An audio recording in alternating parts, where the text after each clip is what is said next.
Sihor ગાધડી GIDC 3 નંબરમાં દીપડીએ આપ્યો 3 બચ્ચાને જન્મ, લોકોને ત્યાં અવરજવર પર પ્રતિબંધ.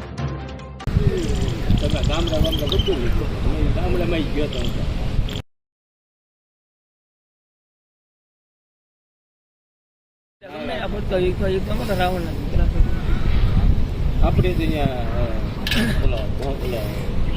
આપણી ઓફિસે જ્યાં છે ત્યાં ચાલુ કરતા હતા